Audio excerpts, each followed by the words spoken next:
नमस्कार। छत्तीसगढ़ के साप्ताहिक मौसम पूर्वानुमान के इस बुलेटिन में आपका बहुत बहुत स्वागत है। मैं हूं देवेंद्र त्रिपाठी। 8 नवंबर से लेकर 14 नवंबर के बीच में छत्तीसगढ़ में कैसा रहेगा मौसम, आइए जानते हैं।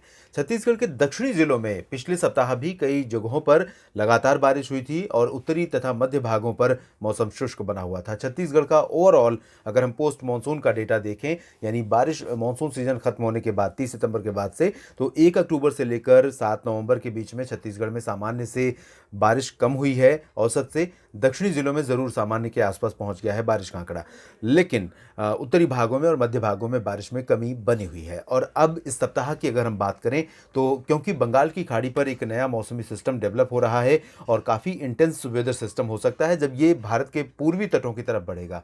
चाहे ये ओडिशा की तरफ तो आना इसका संभव नहीं है, क्योंकि इस समय अवधि में यानी अक्टूबर नवंबर के बाद से जो भी सिस्टम बंगाल की खाड़ी के दक्षिणी भागों में बनते हैं, वो ज़्यादातर तमिलनाडु के तटों की तरफ जाते हैं या फिर दक्षिणी तटवर्ती आंध्र प्रदेश पर लैंडफॉल होता है।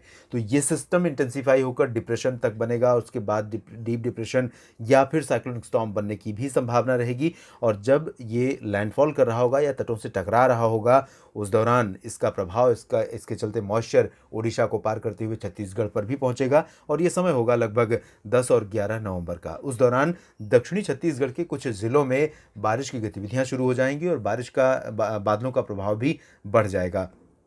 धीरे धीरे जैसे जैसे हम आगे बढ़ते जाएंगे, यानी 11 के बाद 12 नवंबर को स्थितियां थोड़ा सा और इंटेंस क्लाउड वाली बनेंगी। और साथ ही साथ उसके बाद उम्मीद है कि 13 और 14 नवंबर को जो दक्षिणी ज़िले होंगे, इन ज़िलों के साथ साथ 13 और 14 नवंबर को मध्य तथा उत्तरी छत्तीसगढ़ के भी कई ज़िलों में वर्षा रिकॉर्ड की जाएगी। हालांकि 13 और 14 नवंबर को जो बारिश होगी वो बैकुंठपुर, सूरजपुर, कोरिया, बलरामपुर से लेकर अंबिका, सरगुजा, जशपुर, कोरबा, मुंगेली, कबीरधाम और बिलासपुर, जांजगीर चांपा, रायगढ़, बलौदाबाजार, भाटापारा, रायपुर, बेमेतरा, राजनांदगांव, महासमुंद, इन सभी क्षेत्रों में जो बारिश होगी उसकी इंटेंसिटी काफ़ी कम रहेगी। लेकिन इससे पहले जो बारिश होने वाली है 11 और 12 नवंबर को दक्षिणी भागों में, यानी सुकमा, दंतेवाड़ा, बस्तर, कोंडागांव, नारायणपुर, बीजापुर, यहाँ तक कि कांकेर भी प्रभावित हो सकता है। तो इन जिलों में जो बारिश होगी उसकी इंटेंसिटी काफ़ी ज़्यादा रहेगी, यानी मध्यम से भारी वर्षा हो सकती है। बाकी जगहों पर मौसम जो बारिश होगी वो बहुत ज़्यादा इंटेंस नहीं होगी, यानी कि